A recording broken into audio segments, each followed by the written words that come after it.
But it's a process whereby we come together and we identify that we're all of the same intelligence. We're all of the same source. I mean, it's like the oneness, the intelligence, the consciousness that is everywhere all the time. We're it. So when we come into the Sweat Lodge, those are some of the concepts that we hit on. And we even do things like give up our individuality to be in the Sweat Lodge for that time we're together, and knowing that we're all just part of this one intelligence. One, and we got all these hallucinations and all these illusions and all these rules about how we should be operating here. But we have options. We can shift.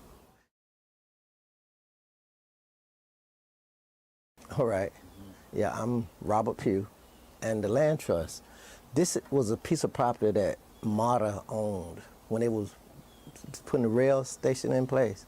So they were buying land up down DeKalb Avenue, not knowing where they're going to put the Marta station.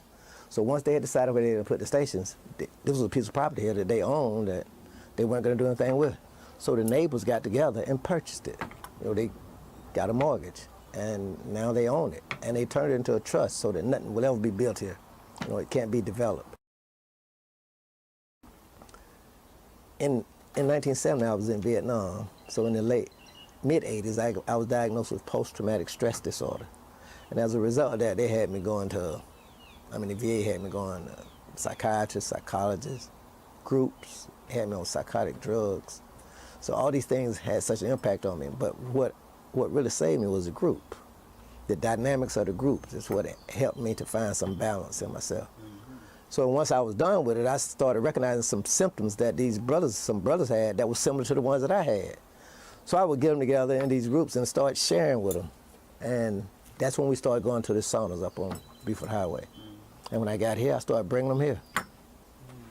So that was the beginning of me doing the Sweat Lodge, that particular group.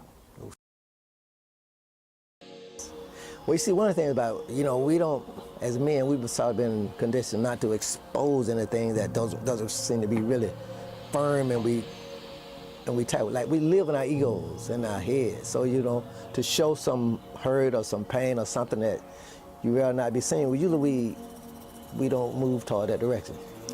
Being vulnerable. So what I did when I got them together, I started sharing some of the things that I had. Like, people aren't gonna tell you they had to go to see a psychiatrist. You're suffering from post-traumatic stress disorder. That sounds like something that I didn't want to say, So now I got to acknowledge that this is something that's going on with me. And I was in denial myself about it. I continue to say, it's, nothing wrong with me. I'd had these nightmares, flashbacks, and so many things would aggravate me. And I found myself always in confrontations. And it was about some shit that I was suppressing, anger that I had, and some resentment, guilt. A lot of those things that I was just in denial about. So as I started having this dialogue with these brothers, and I'm sharing about how I found myself being caught up with these negative emotions and how they were in control, and how I shifted, how I related to them. And then they started identifying. And yes, there was some shifts, some definite shifts. So a lot of these programs that we have, that we operate from, are outdated. So we got these old programs that were given to us by somebody else, and we still operating from them. So what we do is we just sort of get a peep in to see what kind of programs are we operating from, and get a look. And if they aren't giving the kind of results we want, then change them. Find a program that fits, And we all have the capacity to do that. Change.